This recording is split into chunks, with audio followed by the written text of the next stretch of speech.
Hey besties, it's time for our next Advent spin. And this week we are trying to do each one individually. So we are on to day 16. Let me find it. Well, that wasn't hard. So day 16 is Tomte. We'll take our moment for the packaging. Their little houses in the snow. So cute. All right, let's get Tomte. Oh my. Let's get Tomte out of the package. Tomte is a multicolored. All right, day 16, Tomte. So this is 35% Shetland, 30% South American, 16% mulberry silk, 8% viscose, 8% merino, and 4% Tussa silk. So let's find out about Tomtes. Hold on, His Majesty is here. Come here.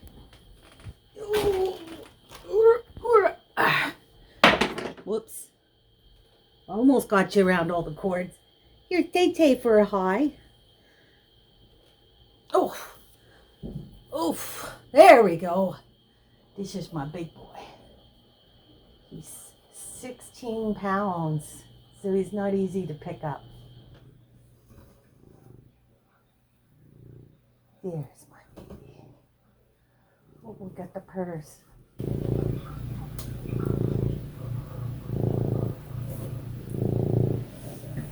There's my baby. What? What? You just needed some cuddles? You just needed some cuddles? Yes. Here, go this way so they can see your pretty face. Oh, not quite.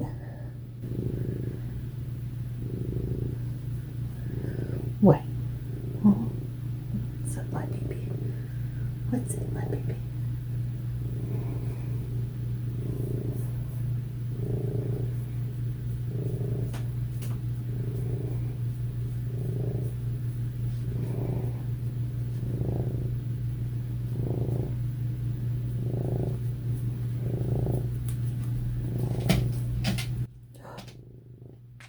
Okay?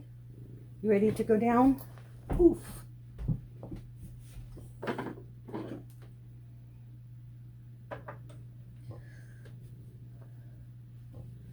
All right. So that was the cat tax and our cuddling interlude. That went on for like 3 minutes. I probably won't put that all in. So we were talking about Tomte. So here we go. Tomte are keepers of the house and farm who are said to help with chores, providing that people don't get in their way and treat their home and animals well. Do I qualify?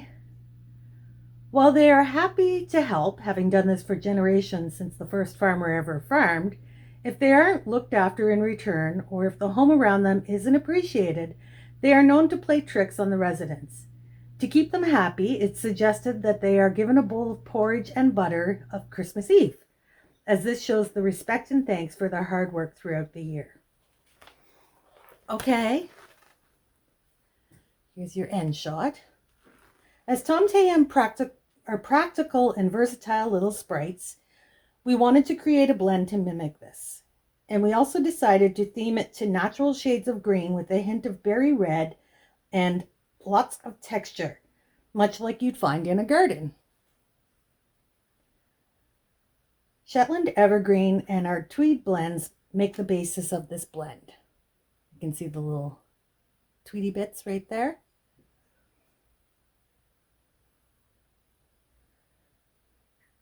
Shetland, oh yeah, we got that. The Shetland giving good strength with the Tweed blend adds texture and a bit of softness. We then used both Tussa and mulberry silk for a bit of sheen and a subtle pop of red. The viscose in this blend helps to make it sturdy without compromising the handle. Just what a Tomte needs in a hard-wearing garment.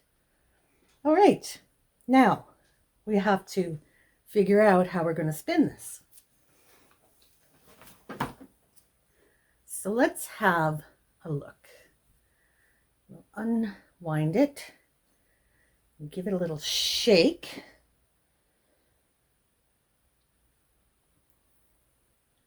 So this is a very subdued blend. I know that sounds weird to say, but it is. It's a very nature-based shade, I guess. So let's open up the roving a bit.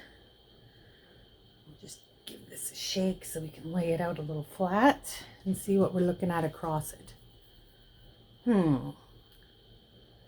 I have no idea how we want to spin this.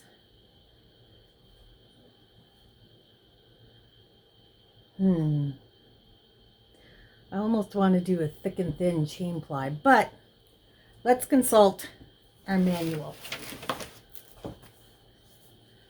All right, so here is the Spinner's Book of Yarn Designs. You can get it on Amazon or most bookstores. You can probably get it ordered. It's an excellent book. Cannot recommend it enough. So let's have a flip through, and we're going to try to stick close to the back. Right there. Oh, that's knot yarn. We've done that. All right, let's flip. Stop. What are we looking at? Tailspun yarn. Well, we can't do that with a roving. Well, we could, but it wouldn't work very well. So let's flip. Cocoons. We could do cocoons. Well, now this is interesting because usually when you spin a cocoon, you use like a base shade and then your colored shade for the cocoons. But what would happen if we take our base shade being the same and spin our cocoons onto this? Well, now I'm curious. So guess what we're going to do? We're going to use this to make a cocoon yarn. Now, normally cocoons are left as a single, but I do like to ply them. So how are we going to handle that? Let's see.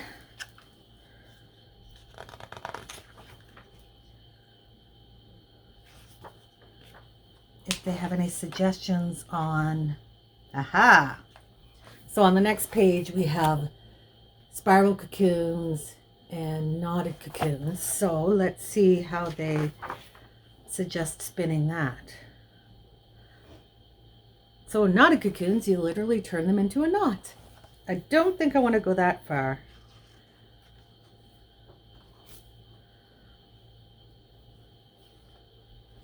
Halos might be fun. But I think what we're going to do is we're going to do the spiral cocoons so that I can ply it afterwards, because singles aren't my thing. Although if I'm going to use a single, this would be the application for it. All right, now I'm torn. Let's start by making our cocoon yarn, and then we'll see how it looks. And we'll decide whether we want to keep it a single or if we want to ply it. Could go either way, guys. I don't know. But we're going to get started. Let's spin some yarn. We need to do a little prep work before we can spin our cocoons. So we'll need to figure out what our staple length is. So I'm just going to pull the piece out, and then I'm going to see. So this looks like about our staple length. So I'm going to make a little pile here for our cocoons. Now these aren't going to be perfect, of course, because I would have to pile it and then draft it again to get a perfect cocoon or a perfect staple length, but I'm just going to pull off some bits.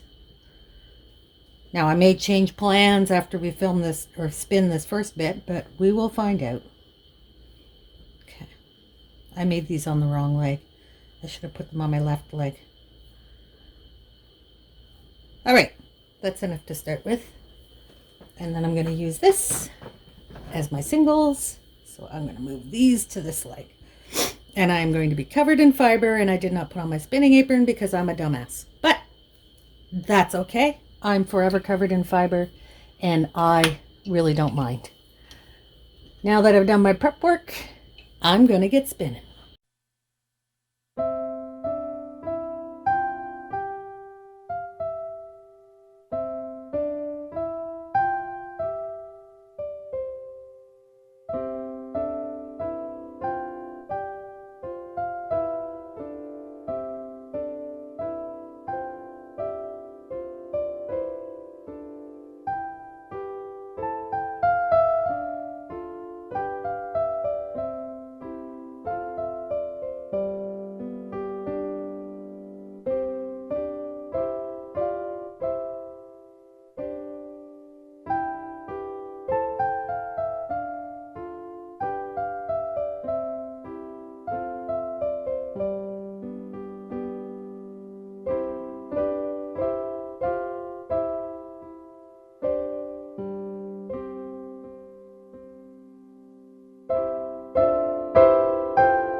So, the spin is done. This is not a good spinning day, guys. Everything was a struggle. It's not the fault of the fiber. This blend is fantastic, but for some reason, I just cannot get it together today. So here's what we ended up with. I did try doing cocoons for a while, but they weren't going well, as you can see. So I switched up to some spirals for a bit. Let me see, some beehives. Let me see if I can find them. Oh, apparently I tied right over them.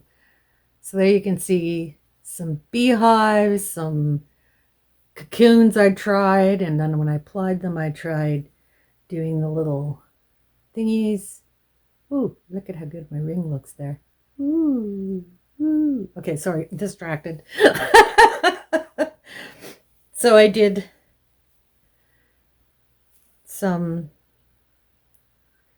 when I applied them back, I tried to do some different things with them. I did a little bit of super coils, and that wasn't working. So in the end, what I ended up doing was I just core spun